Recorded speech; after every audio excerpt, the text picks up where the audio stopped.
पुस्तकालय कृष्ण भगवान के सर्वोच्च व्यक्तित्व अध्याय 15 धेनुकासुर का वध। इस तरह श्री कृष्ण ने अपने बड़े भाई बलराम के साथ कौमार नामक बचपन की उम्र को पार किया और छठे वर्ष से 10वें वर्ष तक पौ की आयु में कदम रखा। उस समय सभी चरवाहों ने सम्मानित किया और उन लड़कों को देने के लिए सहमत हुए जिन्होंने चरागाह में गायों के अपने 5वें वर्ष का प्रभार पारित किया था। गायों के प्रभार को देखते हुए कृष्ण और बलराम ने अपने कमल के पैरों के निशान से भूमि को शुद्ध करते हुए वृंदावन को पार किया। चरवाहे लड़कों और बलराम के साथ कृष्ण ने गायों को आगे लाया और अपनी बांसुरी बजाते हुए वृंदावन के जंगल में प्रवेश किया, जो फूलों, वनस्पतियों और चरागाह घास से भरा था। वृंदावन वन एक भक्त के निर्मल मन के समान पवित्र था और मधुमक्खियों, फूलों और फलों से भरा था। वहां चहकते पक्षी और साफ पानी की झीलें थीं, जिनमें पानी था जो सभी थकान को दूर कर सकता था।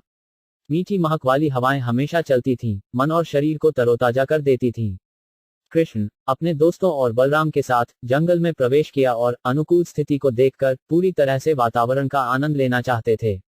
कृष्ण ने सभी पेड़ों को देखा जो फलों और ताजी टहनियों से भरे हुए थे, जमीन को छूने के लिए झुके हुए थे जैसे कि उनके चरण कमलों को छूकर उनका स्वागत कर रहे हों। वह पेड़ों, फलों और फूलों के व्यवहार से बहुत प्रसन्न हुए और उनकी इच्छाओं को महसूस करते हुए मुस्कुराने लगे। कृष्ण ने तब अपने बड़े भाई बलराम से इस प्रकार कहा, मेरे प्यारे भाई, आप हम सभी से श्रेष्ठ हैं और आपके चरण कमलों की पूजा देवताओं द्वारा की जाती है। जरा देखिए कि कैसे फलों और फूलों से भरे ये पेड़ आपके चरण कमलों की पूजा करने के लिए झुके हैं। ऐसा प्रतीत होता है कि वे उस अंधेरे से बाहर निकलने की कोशिश कर रहे हैं जिसने उन्हें पेड़ों के रूप को स्वीकार करने के लिए बाध्य किया है। दरअसल वृंदावन की भूमि में पैदा हुए पेड़ साधारण जीव नहीं हैं। अपने पिछले जन्मों में अवैयक्तिक दृष्टिकोण रखने के बाद उन्हें जीवन की स्थिर स्थिति में डाल दिया गया है, लेकिन अब उन्हें आपको वृंदावन में देखने का अवसर मिला है और वे आपकी व्यक्तिगत संगति के माध्यम से आध्यात्मिक जीवन में और उन्नति के लिए प्रार्थना कर रहे हैं। आमतौर पर अंधेरे में रहने वाले जीव वृक्षों के शरीर प्राप्त करते हैं। अवैयक्तिक दार्शनिक उस अंधकार में हैं, लेकिन वे आपकी उपस्थिति का पूरा लाभ उठाकर इसे मिटा देते हैं। मुझे लगता है कि जो ड्रोन आपके चारों ओर गुलजार हैं, वे अपने पिछले जन्मों में आपके भक्त रहे होंगे। वे आपकी कंपनी नहीं छोड़ सकते क्योंकि आपसे बेहतर स्नेही स्वामी कोई नहीं हो सकता। आप भगवान के सर्वोच्च और मूल व्यक्तित्व हैं और ड्रोन हर पल जप करके आपकी महिमा फैलाने की कोशिश कर रहे हैं। मुझे लगता है कि उनमें से कुछ महान संत होंगे, आपकी प्रभुता के भक्त होंगे और वे खुद को ड्रोन के रूप में पेश कर रहे हैं क्योंकि वे एक पल के लिए भी आपकी कंपनी को छोड़ने में असमर्थ हैं।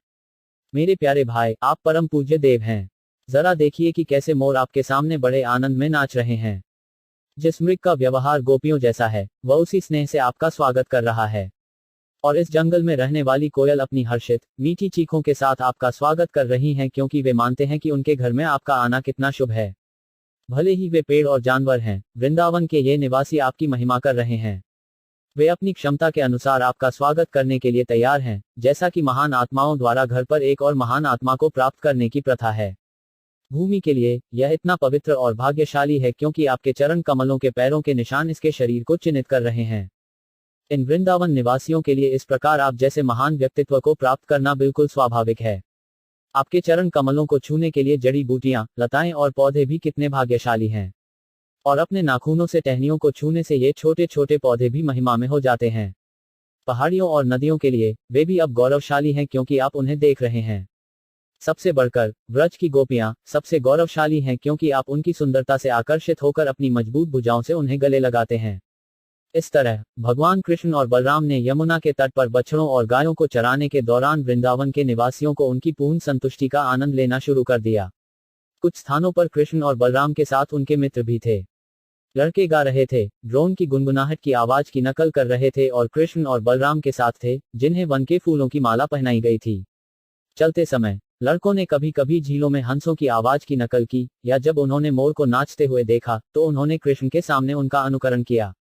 कृष्ण ने भी अपनी गर्दन हिलाई, नृत्य की नकल करते हुए और अपने दोस्तों को हंसाया।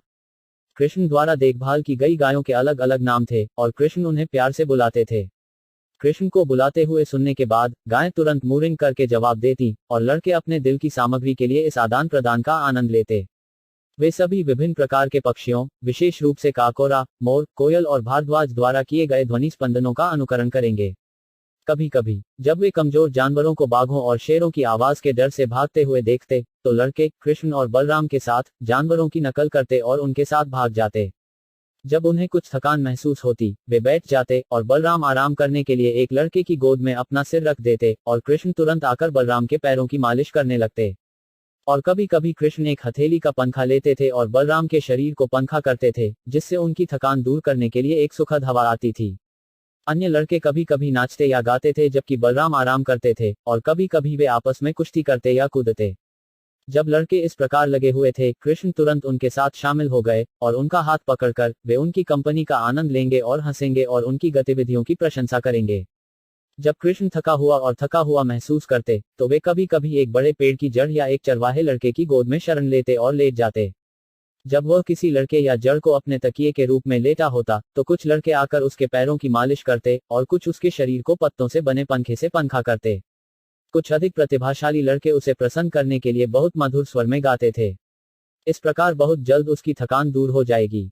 भगवान कृष्ण, जिनके पैर भाग्य की देवी द्वारा संचालित होते हैं, ने खुद को ग्वालों के साथ साझा किया, उनमें से एक के रूप में, एक गांव के लड़के की तरह दिखने के लिए अपनी आंतरिक शक्ति का विस्तार किया।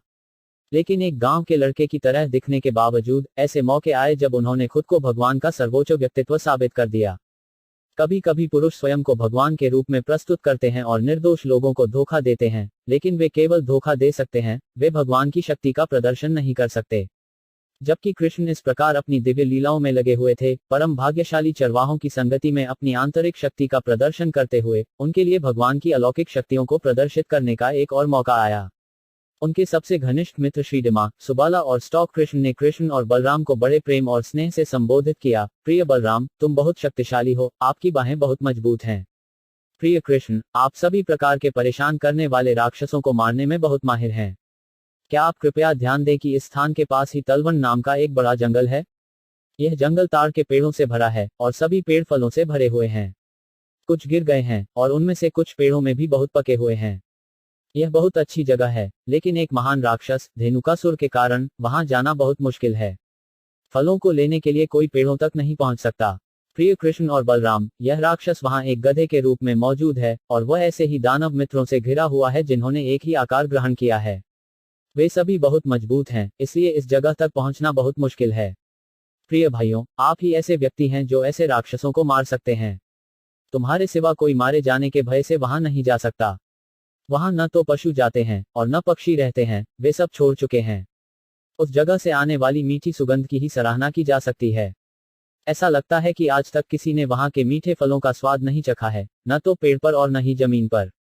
प्रिय कृष्ण, आपको स्पष्ट रूप से बताने के लिए, हम इस मीठी सुगंध से बहुत आकर्षित हैं। प्रिय बलराम, यदि आप चाहें, तो आइए हम सब वहां जाएं और इन फलों का आनंद लें। फलों की महक अब हर तरफ फैली हुई है। क्या तुम्हें यहां से इसकी गंध नहीं आती?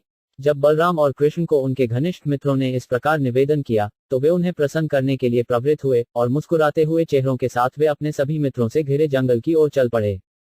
तालवन में प्रवेश करते ही बलराम ने हाथी की शक्ति का प्रदर्शन करते हुए अपनी भुजाओं से पेड़ों को झटकना शुरू कर दिया। इस झटके से सारे पके फल जमीन पर गिर पड़े। गिरते हुए फलों की आवाज सुनकर एक गधे के रूप में वहां रहने वाले राक्षस धेनुकासुर ने बड़ी ताकत के साथ पूरे खेत को हिलाकर रख दिया, ताकि सभी पेड़ हिलने लगे जैसे भूकंप आया हो। राक्षस बलराम के सामने प्रकट हुआ और अपने पिछले पैरों से उसकी छाती पर लात मारी। पहले तो बलराम ने कुछ नहीं कहा, लेकिन बड़े क्रोध से राक्षस ने उन्हें और अधिक जोर से लात मारी। इस बार बलराम ने तुरंत एक हाथ से गधे की टांगें पकड़ ली और उसे घुमाते हुए पेड़ की चोटी पर फेंक दिया।